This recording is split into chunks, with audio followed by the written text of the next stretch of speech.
First pitch here at Hawkins Field, and we are underway. Game 2 of the regional. Game 1 for these two teams. 2-2 pitch socked into left center field. That's going to be trouble. That's going to get all the way to the wall for extra bases. And Riley now digging for third. Takes a look back, speeds into third, and on the slide he's there. A leadoff triple. Wow. Illinois has a runner on third. And they've got their best player at the plate, and he rocks one deep left field. That's off the wall. A run will score. Ignacio will slide into second. And just like that, it's 1-0. Panthers, the number 4 seed, making some noise early.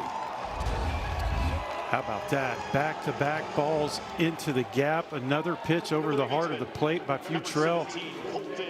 And this ball is crushed. Let me tell you something. The ball is traveling off the bat of Eastern Illinois tonight. And that ball gets away after the throw to second, and an easy advancement to third for Ignacio. Yeah, it seemed like Futrell wasn't really committed to throw that ball. Swing and a miss, strike 3. So after a dicey start, Futrell gets the big strikeout. 1-1, line into left center field. That'll be a base hit. Tricky hop to Riley, the center fielder. And when Bradfield is aboard, always a threat to run. One of the top stolen base players in the country. That ball is ripped, and a fair ball all the way to the corner in the wall. Bradfield will park the brakes at third, and into second is Diaz. 2 aboard with nobody out. 1-2 pitch, just slaps that one and flicks it to shallow left. Bradfield tagging. Bradfield will go. No chance. Might as well keep that one in your back pocket or throw it to the cutoff man. Bradfield easily gets to home plate, and we're tied at 1 on the RBI by Schreck. Scorches one into right field for a base hit. Diaz gets waved. Diaz slides in head first, and the Commodores have the lead.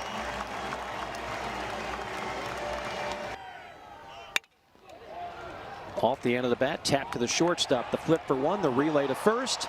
Double play. Well turned by Wooster and DeLuca. Well, since you mentioned it, did he go? Yes, he did. While there was travel baseball going on in the field next to him.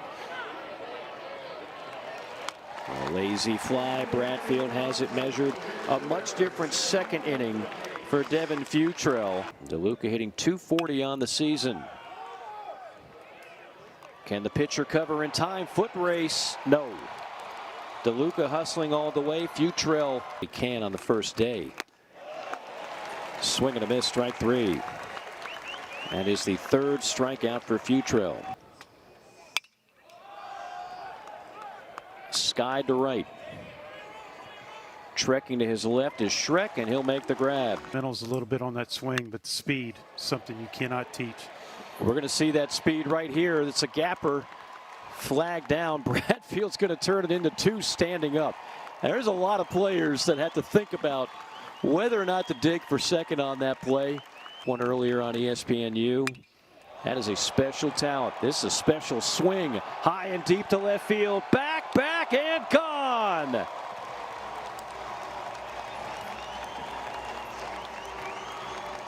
Home run for Davis Diaz, his 9th of the season.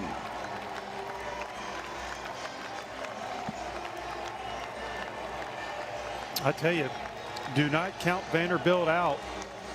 They find ways to score runs. There's plenty power in the lineup. They may not have the numbers to show it, but if you elevate a slider and there is not enough break to it, this is what the Vandy boys will do. 6 hits now for Vandy. We're only in the 3rd. Now a bunt drop down. Hampton to his right and makes a fine play to retire R.J. Schreck. Ball 4, which brings up the most, but when Major League does the radical things that it has done, that hits slow breaking ball, hits Maldonado. That's ball 4 inside. R.J. Austin will meander to first. Breaking ball, ball 4. A bases loaded walk gives the Commodores their 5th run of the night. Alan Espinal flied out to right his first time up. Fastball driven into the gap in left center field. That's a base hit, and that's going to be trouble.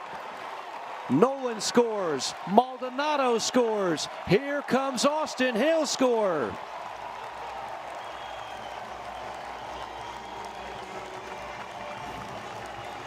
Maldonado, Austin, Leneve all come around. A bases clearing double.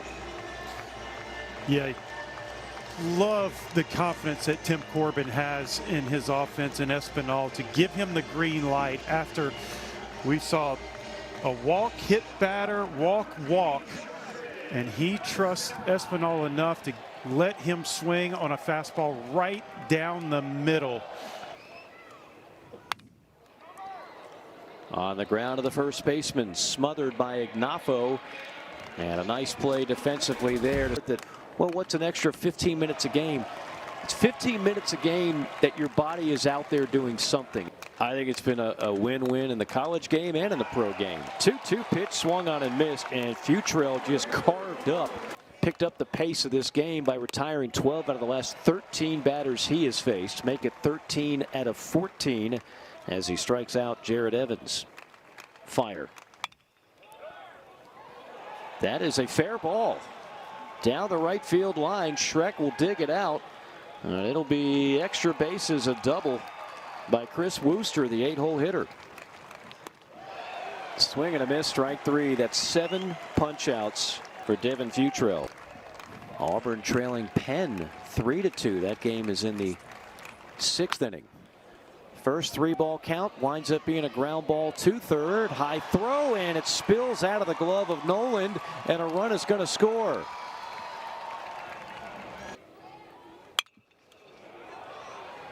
Hard hit ball to left center field off the bat of Ignafo. His second hit of the game. And then a throw is off the line. Then the runner breaks for home and is out of there. A bit of a gamble there by Wooster. And he's gunned down at home plate. And I can tell you how difficult a play that was by Poorman. High chop. Going to be a tough play for the shortstop. Can't make it. Parker Nolan with an infield hit, his second of the game. Complete game victory. Scorcher to shortstop. Wooster had it, and then it spills out of the glove, and everybody is safe. Call a game with Caden Grice as well, first baseman, big slugger. Also, won't try to be too big right here. Swing and a miss, strike 3. Got him. Had some pretty talented guys go through this program. That's going to be down the line for extra bases. Riley will have his 3rd hit of the night. And how about this? He's a home run away from the cycle. Just so calm. I mean, not a whole lot of moving parts, no big hitch in his swing, so he's able to time up the pitches nicely. He's got a great eye, you can see right there. A half-hour bus ride for Eastern Illinois to get to this ballpark. This could be 2. On to second for 1. Over to first. Double play. 13-6. But if you do and you lose, you'll never forgive yourself. This ball is cranked deep right center field. Backing and gone. Jonathan Vastine with his first hit of the night, and it's a big fly, a 2-run shot. That is another example of a Vanderbilt lineup that has plenty power from 1 through 9. They just don't have the numbers. Vastine's 5th home run of the year, and this is a mammoth, and I mean a mammoth blast from the 9-hole hitter. Great hang time, great distance. D1 Baseball had a great write-up about them, as how difficult that regional is, and be mentally prepared for ball games. And it's a talented bunch as well, with a tremendous pitching staff. And oh, by the way, Kentucky's hosting a regional. There's a strike, and that is a strike out of the side. At a ball game this year, who wouldn't want to play in front of that? Right. The SEC is on a heck of a stretch right now. That's a bad hop, and it'll get by Wooster and into left field. R.J. Austin is aboard. There's going to be a limit to how long he can be out there. The bullpen will certainly play a role. This is a Baltimore chop, and it's going to get through. Base hit, going to play to run. And the Commodores will score their 11th run of the game. Espinal will get credit for an RBI single. He's driven in 4. Gets by the catcher, and that'll plate another run. 12th run of the game for the Commodores. On the ground to second. DeLuca vacuums and throws for the 3rd out. The Commodores get a little more insurance. Meanwhile, Schultz, this is his 4th inning of work. Hey, how about that? Rucker straight off the bench with a leadoff single. Comes out there cold, faces the fireballer, and to second. Step on the bag for 1. Austin fires to first. Double play. 2-2 got him. What a performance out of the pen by Thomas Schultz, and puts the finishing touches on a 10-run Vanderbilt victory. 12-2 your final score. Commanding victory in game number 1 here in Nashville, and the showdown with the Oregon Ducks tomorrow. The 1 and 2 seeds at 9 o'clock Eastern time.